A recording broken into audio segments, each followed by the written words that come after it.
And we're back with segment 2 of the TMCJ Podcast, episode 8. I'm going to talk for a little bit because Blue apparently has his mouth full right now. It's fine, we're good. Are you good? All right. I've He just ate a whole egg, ladies and gentlemen. A Scotch egg. What's a Scotch egg? We've discussed this before.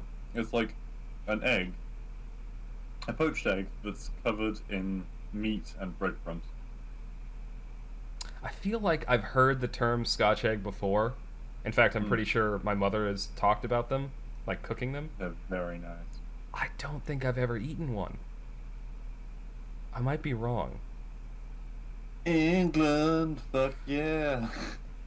Yeah, I know. I feel like I didn't eat enough of your weird food over there. Like, Yeah, you just ate all the fucking mustard.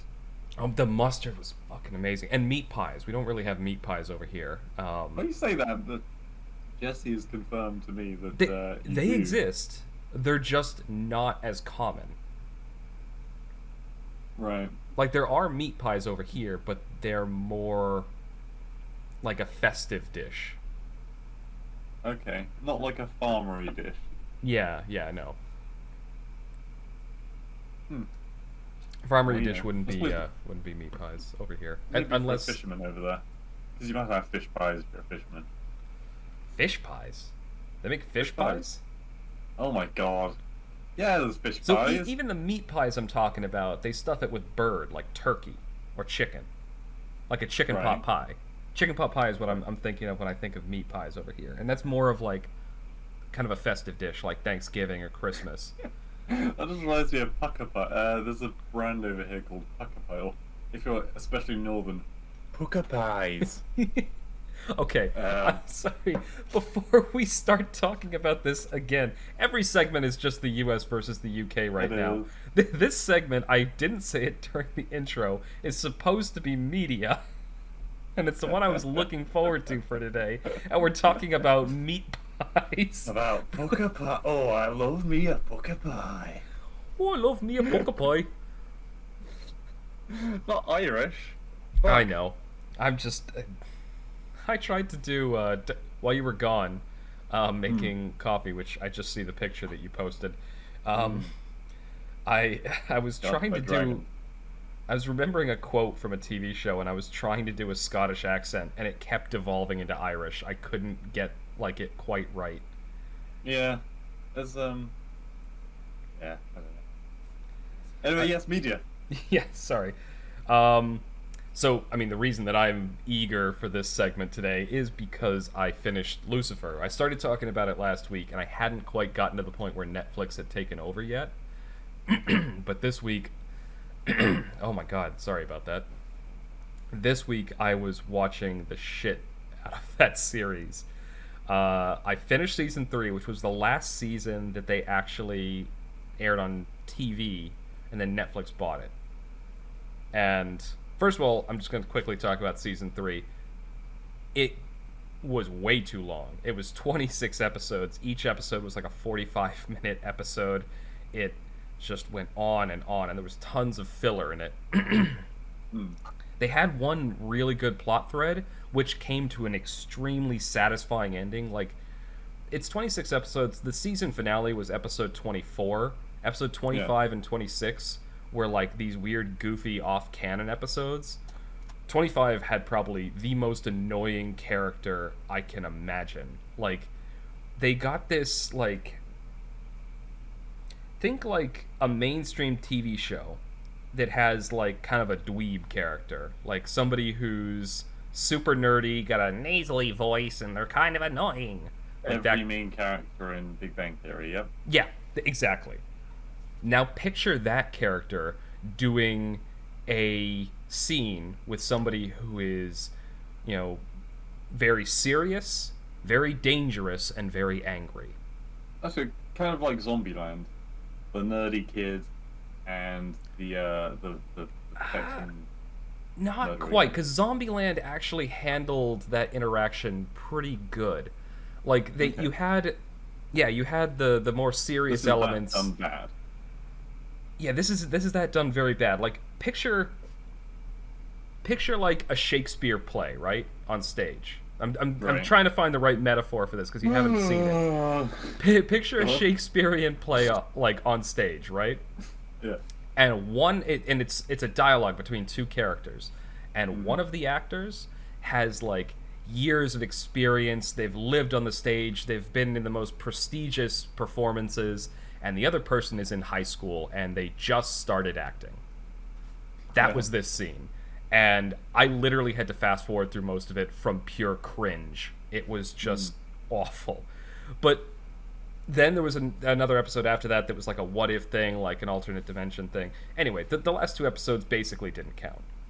But the finale of season 3 was actually good, and it had a satisfying payoff. So that kind of gave me some hope. Then they jumped into season 4, and that was when Netflix took over. And it was immediately obvious that they had a much higher budget and much more talented writers. Because they kept the same theme of the story, but everything that I said that I wished they would bring back from the first season, they did. They focused, they were heavy into, like, they managed to strike a perfect balance between the supernatural bits of the show and the like buddy cop, police detective, CSI version of the show. They meshed them together so well. They gave both of them the time that they needed, and because the season was shorter, it was only 10 episodes, they were able to keep a solid plot thread moving through the whole thing and keep it tense and interesting without dragging things out or feeling like they were making things happen too fast. The season 4 was absolutely amazing. Absolutely amazing. And it was the first season which got me hooked on the show, but on steroids. Just loved it. Yeah. Season 5, it came on a little too strong in the beginning. Like, there were episodes that were hard for me to watch because I think they were... You know what? I'm going to bring this back to... this is a mild spoiler for people who haven't seen this show or have any interest in watching it after listening to me both complain and rhapsodize about it. In season 5, they start off with a trope that it always, like... I have trouble dealing with it whenever I see it in a movie or whenever I see it in a TV show, and I'm not sure exactly why. But it's when somebody with malicious intent is impersonating another character, right? And trying to, like, screw with their lives. So, like, I don't know, if there's, like, a twin or somebody has taken over somebody's body or... in like a sci-fi sense, or they're doing something on their accounts. In a social sense, it's kind of very painful, kind of. Yeah. Yeah. I think that's, I don't know. There's a little bit of that in the beginning of season 5, and that, like, I had a hard time getting through those first 2 episodes because, for me personally, seeing that sort of thing in like a TV show or a movie, it messes with me. It's the kind of horror that you get in like Black Mirror, right? And where it's not actually like scary, like nothing horrible is happening, but it's like someone who isn't you being you is very uncomfortable because everyone thinks everything that they are doing is something that you are doing. You do not condone what they're doing. Right. So that's actually a really good point. It is a form of horror, isn't it? Like as like a movie trope thing, because it's like being trapped and forced to do something, but you have no control of what you're doing. And that's something you do feel guilty for what happens, but it's not you.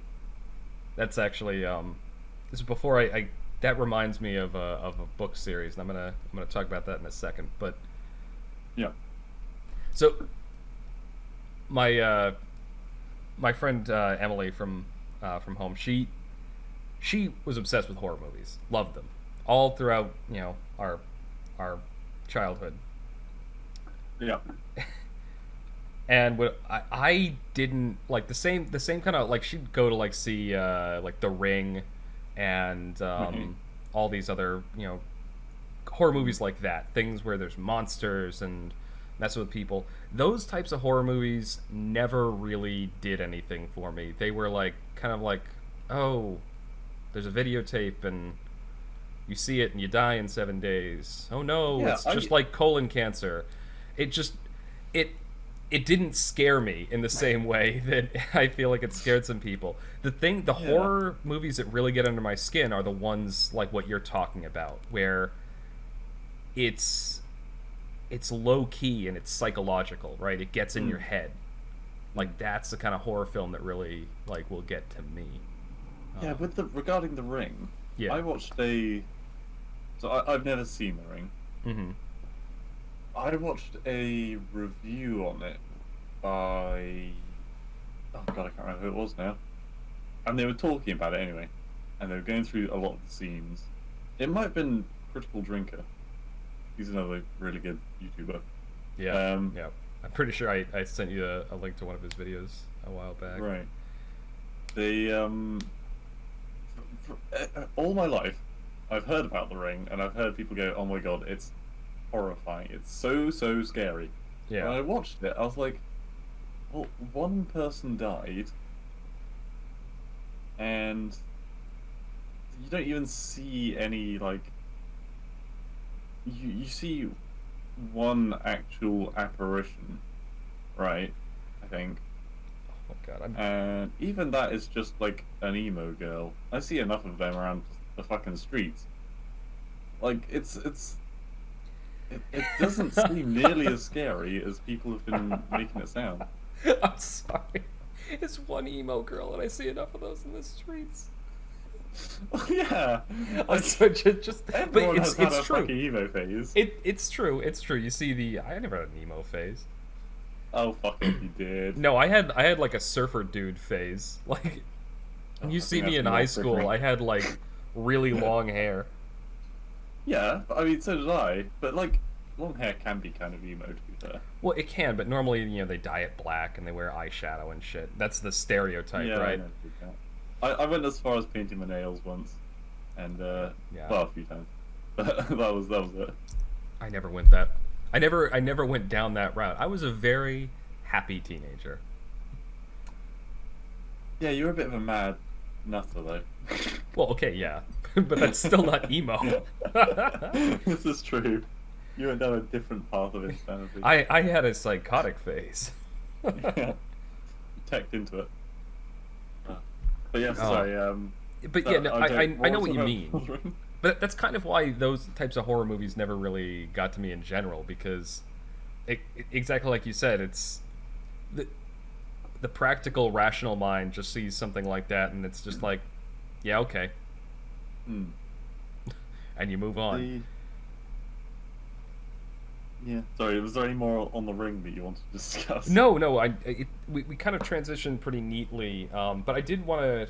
I don't know how deep I want to get into. So I'm going to bring up a few key plot points from Lucifer, Okay, and so if anyone again is still thinking about watching that series, just skip ahead a bit, because I'm gonna like dump a bunch of spoilers and then we're gonna discuss.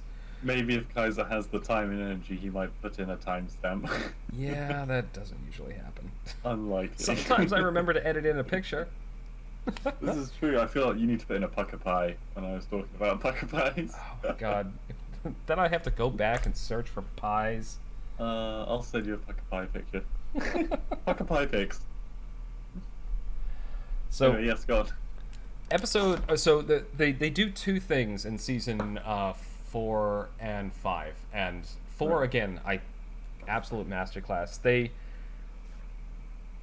The bits that I really cared about, they introduce like kind of a prophecy and like a religious zealot who finds out that the main character is actually the devil and is trying to kill him. And that reminds me of a trope that we need to bring up, but go on. And then the major female protagonist, who the two of them are sort of love interests for each other.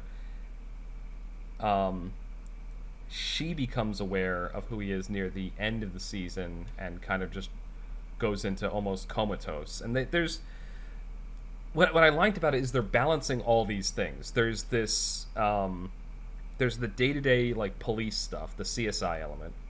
They've got all these characters who are supernatural, and they're all dealing with sort of their interactions with mortal human beings. And then you've also got their actual supernatural conflicts where they're dealing with demons coming up from hell, and they're dealing with you know, other sort of sibling angels coming down and messing with them. And they balance. Once Netflix took over, this is what I meant when I said they had a higher budget and more competent writing. The higher budget, they definitely have better special effects in these seasons. And even then, the special effects are minimal, but they're higher quality now.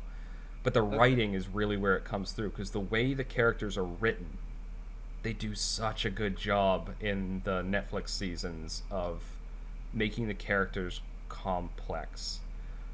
The things I didn't like, but this is something. Speaking of tropes, this is one that really annoys me.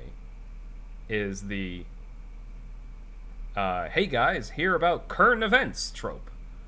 It's something that's been going back all the way to the 90s. Like, I remember cartoons that I watched as a kid, and they'd have that one episode where they'd talk about gangs and drugs or something like that. Or they'd have that one episode where they're like, we're destroying the environment. And nowadays they have that one episode where it's...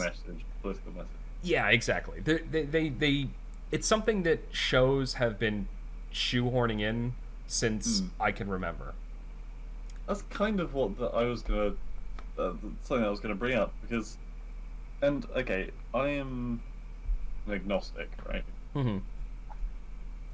But I have to admit, there is far too much hate against religious groups in games, and more so in TV and films at the moment. Because maybe it's just the stuff that I'm watching. It happens to be like the church is always evil.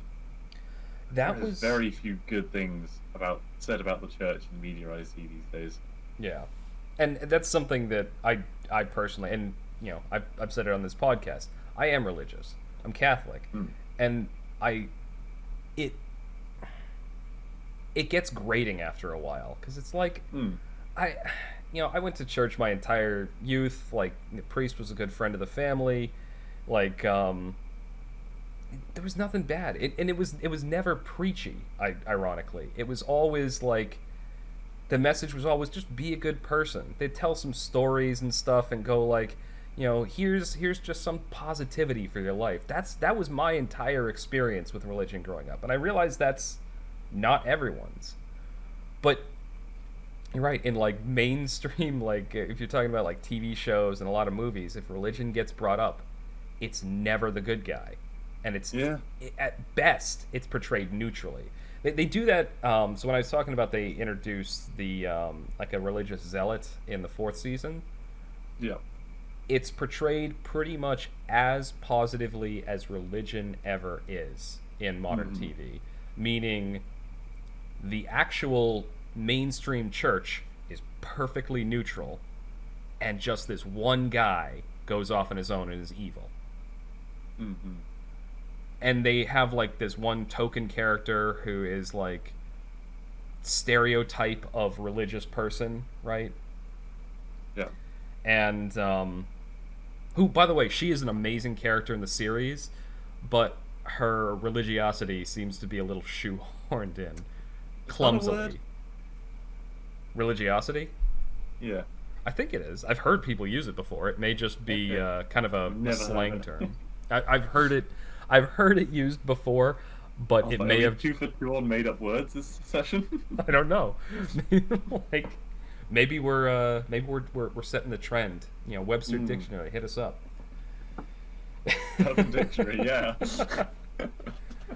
Anyway, but you're right. That's a good trope to talk about, because I mean, that is a... the other major kind of the people who get it worst have got to be the poor Germans. Oh yeah. Like, I think it's actually like illegal to imitate Hitler in Germany these It days. is. And It's who also could fucking illegal blame to them? display the swastika anywhere in Germany. Yeah, and I don't mean just like starting a campaign for those Yeah. kind of Nazi rights. I mean literally, if you go up and do like a Charlie Chaplin mustache and go hail to someone Yeah. or something, then you're gonna get arrested. And oh, I would Which- be so sick and tired of hearing that if I were German, because I know the moment anyone hears a German accent, they're like, "Oh, it's in the back of their head." clearly a bad guy. Right? that and German voice. he did that with Call of Duty for a long time, where it was always, the Germans are the worst. Mm. They've got zombies and stuff like that. And then they switched to hating on Russia. And I think Russia's got a pretty damn... I mean, to be fair, Germany's got a thick skin. But they suddenly started saying that all Russians are evil. Maybe it was because of like Die Hard or something, because I know Russian is always bad man in that. Yeah, there's a lot of There's a... Oh, God, I gotta retell this story. But I agree with... I gotta remember this, hold on. I'm writing this down because I don't want to forget this story. Okay, do you want me to keep talking? No. So I just had to write down like one word, and I knew I'd remember it with that. So I agree with you with that whole. I can't imagine like what it must be like, living in Germany, because to have sort of that societal reinforced guilt that's just on your head, and just I know me, and part of this, I don't know how much of this is down to my own personality. Part of this is down to like where I grew up. But if somebody tells me don't do that, my first reaction is fuck off. I'm going to do that right now. Yeah. Like it's the whole "you're not my father, Dad" sort of reaction. Like just I can't. But you're right, and one of the things that's fucked up about that is you could literally be making fun of the Nazis, and that's illegal. Like, it's illegal to praise them, it's illegal to make fun of them, it's illegal to just talk about them. Is it illegal to make fun of them? Well, if you're doing like a parody, for instance. Oh, okay. So if you like yeah. do you know the movie The Producers? I haven't actually seen it, but I've seen obviously the famous The whole song. Springtime for Yes. Hitler and Germany. Well, that they probably don't want that around because it reminds people of well, but that. that's the thing. If I feel like that's counterproductive. We're maybe going down a little bit of a political rabbit hole here, but I think that's counterproductive, because if you can't, mock it and make fun of it like that, Yeah. and have some kind of a intelligent discussion going like, this was bad, let's figure out why this was bad and like really dig down to the root of it. If you can't do that, then it's going to become almost like a forbidden fruit kind of thing. It's going to tempt people to go and actually explore it, and maybe they won't find out that it's bad on their own. Maybe they'll go like, hey, you know what, that guy with the funny little mustache, he had something right. Yeah. But again, I'm coming from freedom and Burgerland over here, so I might have a little bit comedy. of a sorry. If we wouldn't have any comedy at all if there wasn't someone being the butt of the joke. I know we talked about before about how like Stephen Fry and oh god, what's his name?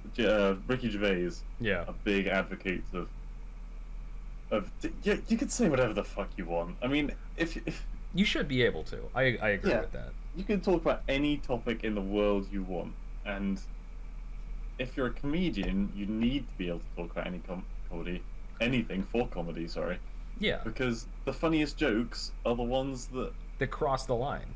Because they're the things that other people aren't prepared to say. It's a new experience coming to these things. But because you don't hear them in everyday life, and that's what makes them funny. Comedy is rooted in social transgression. Yeah. Like you have to cross some kind of a line. Like a fart joke is funny because you're not supposed to fart around people. Like that's the most basic one, right?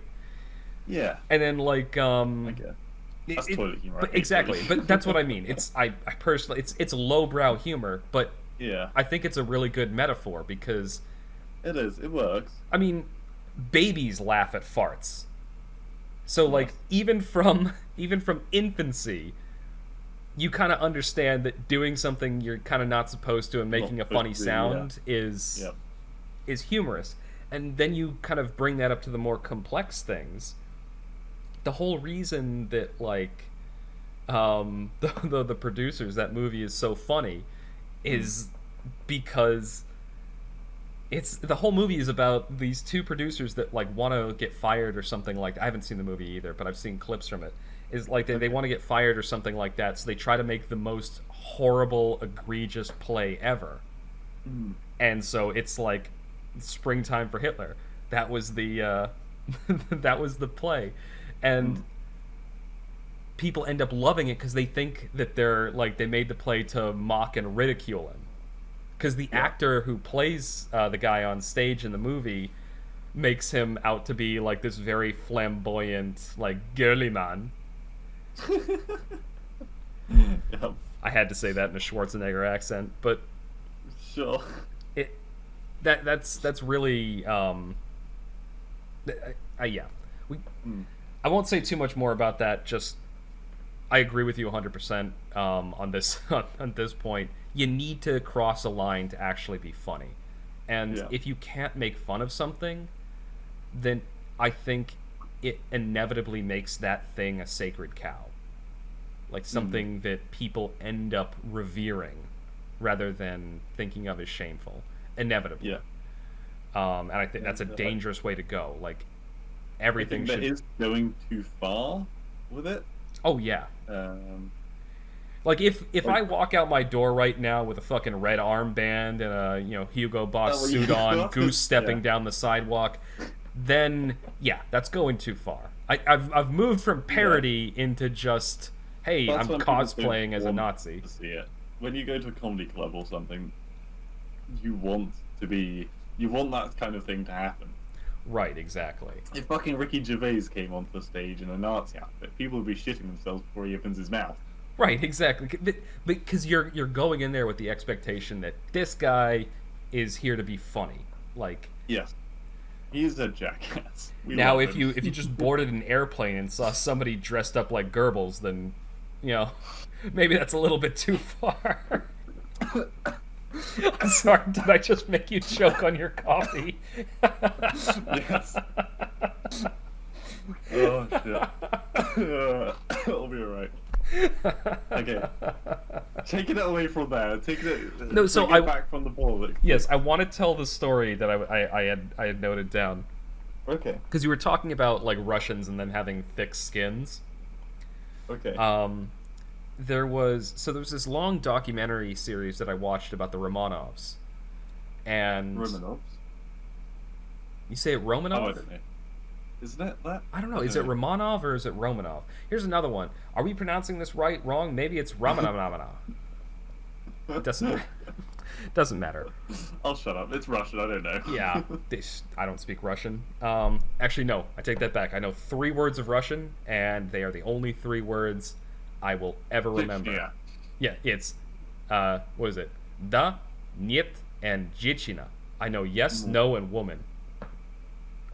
Yeah, I've heard this enough times. Go on. I know. It's an old. I haven't told that story in a long time, and I certainly have not told it on the podcast. Okay. But yeah, so during that documentary series, they had someone on talking about like an old Russian like anecdote, I guess. And the story is what was it? This old Russian woman. She's living alone up in like some rural region like Siberia or something like that. Mm-hmm. And every night the devil comes and torments her. And every night she prays that the devil will go away and that he'll not come and harass her anymore, and that she'll have a restful night. And finally, after it's some number of nights, like 3, 5, 7 a week, maybe, I don't know, the devil comes in and comes and torments and harasses her, and instead of praying, she goes, "Fuck off." And then the devil never comes back. Oh, she hurt his feelings. It struck me as such like a quintessentially like Eastern European slash like Russian story, because like she's praying for help and praying for help and trying to be a good person, and he's still coming and harassing her, and then she just turns to him and looks him in the face and just goes like, fuck off. Yeah. Well, don't they say that God helps those who help themselves? Yeah, that's So actually I feel like that would be a good example. bringing it back to Lucifer. That's actually a major theme throughout the whole series. Oh. Overall, like going back to that, how religion is handled in modern media, Lucifer's probably one of the most balanced portrayals of it. I mean, it kind of has to be because the major theme is angels and devils and heaven and hell, but in Los Angeles. But that being said, they do handle it very well.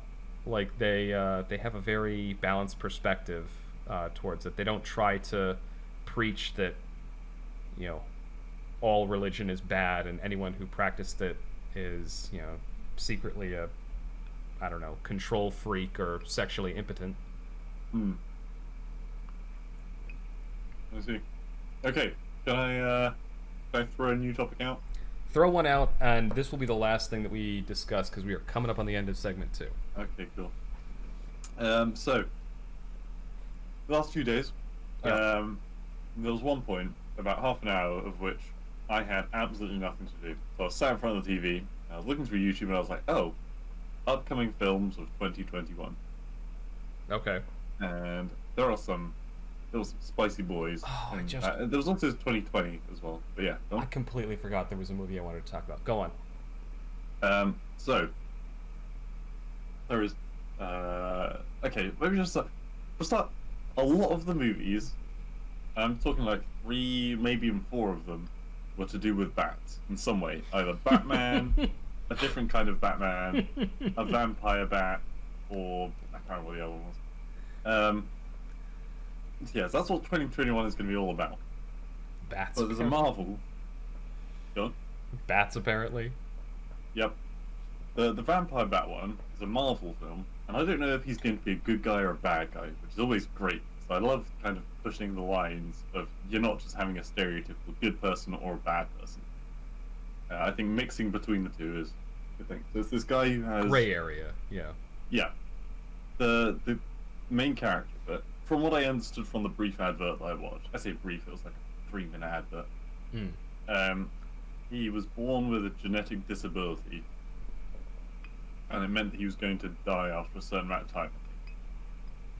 And so he spent all of his life looking for a cure, and then when he couldn't find a cure and he was about to die, he went off and did some crazy thing. It doesn't really explain what he did in the advert. He basically becomes a vampire. And so not only does he lose his inability to walk properly or coordinate himself, he has that and more. He loses so his I'm really ability to curious. walk properly. Sorry? Sorry, you said he loses his ability to walk properly? No, he gains the ability. Oh, to walk gains the ability. I thought you were talking Yeah. about some kind of like a crippled Dracula. He was kind of, I suppose, kind of like a cripple before. I don't know exactly what he had or anything like that because, like I said, it was an advert. But yeah, so he was. At first, when I was watching the thing, I was like, "Are they going to say that his disability is his superpower?" Because other things have done that, and it doesn't always go down well. That's all I'm saying. But no, so he finds this alternative to a cure. And it seems really dark. It seems like he does some fucked up stuff, but I think he's also still trying to cure the disability for other people. I think that's just the idea I got. So it looked really good. Very dark for a Marvel film. Kind of what's the Punisher level of darkness? Kind of Yeah, thing. yeah, like that kind of thing. Unfortunately, you don't see the Punisher in any of the goddamn Marvel films. The quote-unquote anti-hero. I mean, can you imagine the Yeah. Punisher and, like, you know, fucking Captain I would America love to standing see next it. to each other? But they would have to raise the age restriction on They like would. all the main Marvel films, so Well- they're never going to do it. So, before I kind of respond to the trailer you just described. Well, actually, just going off that, I feel like there's a couple examples of what movies could have been. And I'm thinking, like, they did all the random crap with the X-Men, right? And the first three were, like, it was still at the infancy of the superhero genre. And another film that's coming out is an X-Men film. Go on. Sorry. But what I'm getting is, do you ever see the movie Logan? Mm-hmm. That's the origin story. No. You're thinking there is an origin story one. Logan is actually kind of an alternate universe one where, spoiler alert, that they give this away in like the first 5 minutes of the movie, so I'm not really spoiling much. Charles Xavier has some kind of a seizure and kills most of the X-Men, except for Logan because he can regenerate, Wolverine. And so I don't think I have to know them. It's I was thinking of the one where he had a brother. Charles Xavier has some kind of you're thinking of the origin story, and that one I think is just called Wolverine. Okay. Logan though is just, it's so good. It's like it's that dark gray area, like what if the most fucked up thing happened, and at this point Wolverine is barely getting by as like a limo driver. He is basically drinking himself into oblivion. He is having trouble regenerating now, like it doesn't seem to be working the same way. Charles Xavier is in constant pain and every now and again has a massive seizure that will just like kill anyone in his general vicinity, except for Logan because he can regenerate. And so they have to keep him in like this bunker, and I don't know, it's a very well done plot, and probably one of my favorite portrayals of, because you were talking about the age restriction thing. This one like kicks up the X-Men from like a PG-13 rating to an R rating. It's a much more mature, mature, dark film, and Logan is he's portrayed much more flawed than he is in a lot of the other series. Like he has flaws in the series, but they're kind of like a watered down version of those character flaws, to make it more kid and teen friendly.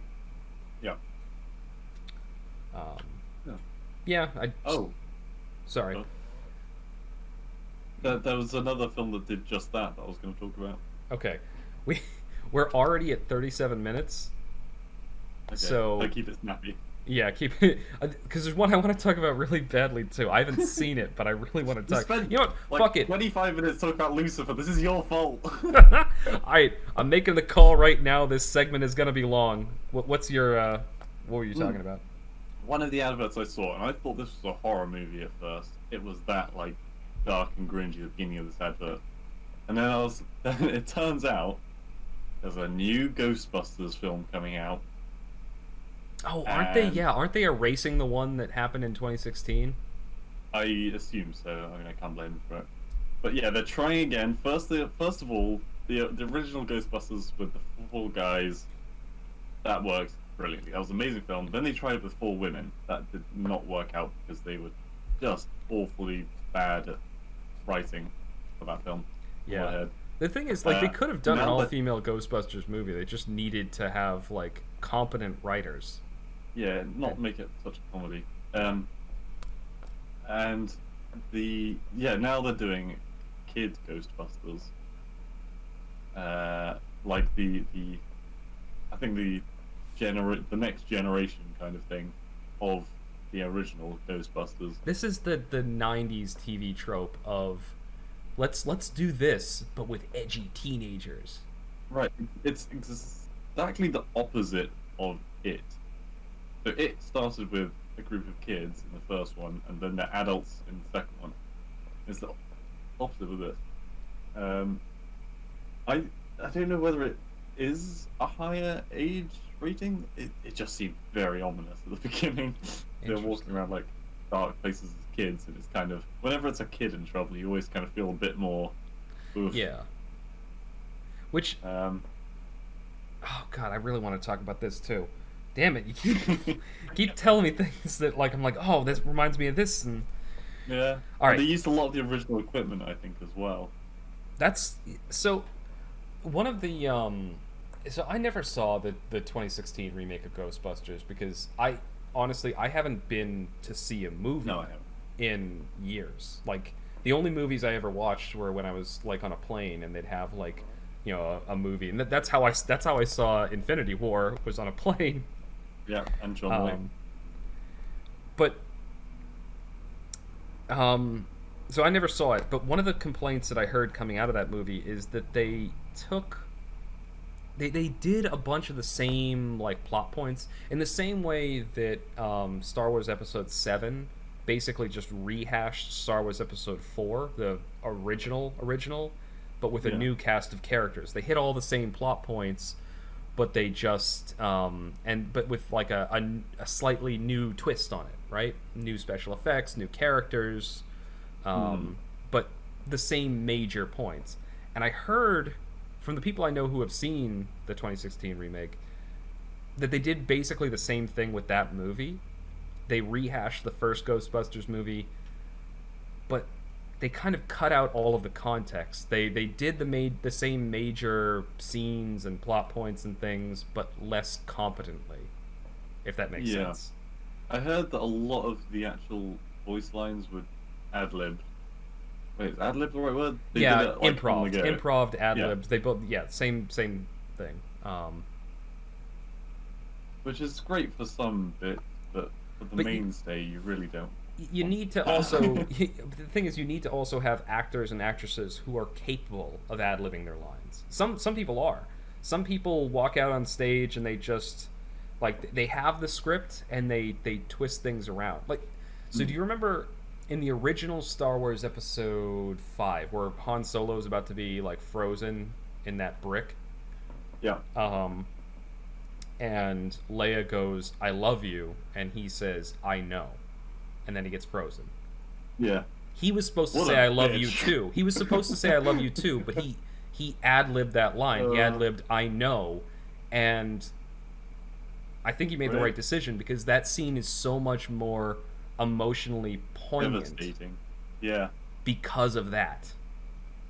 Everyone saw something coming and then they completely subverted. Yeah, but that was Harrison Ford ad-libbing the line, and so sometimes it makes sense, but I feel like you still need to have structure for your actors to follow. Like from what I heard about the production in that movie, like you said, the director was just like, "Go out there and be funny." And but then they threw in a sexy man Thor. Oh yeah, that's right. The guy, I didn't realize that was the guy that played Thor that was in the movie. Yeah, I can't remember what he's called. That Australian beautiful man. Yeah.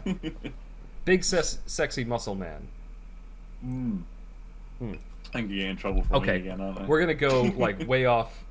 We're already at 43 minutes, but I need to bring this up because it is current, it is a movie, and it is a shit show. And that's Mulan. Yes, okay, well, first off, I plan on watching it. Okay. So I have been avoiding several of you. I have watched a few reviews of it. Me and Lee were going to watch it when it came out on the Disney Channel, and then we realized, oh, you have to have a Disney subscription, and then pay $30 on top of that. Yeah. Yeah. Fucking daylight robbery. Absolutely awful.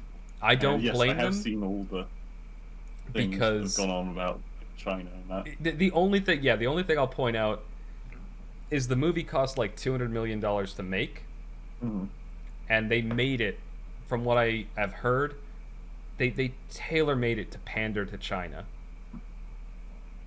And China.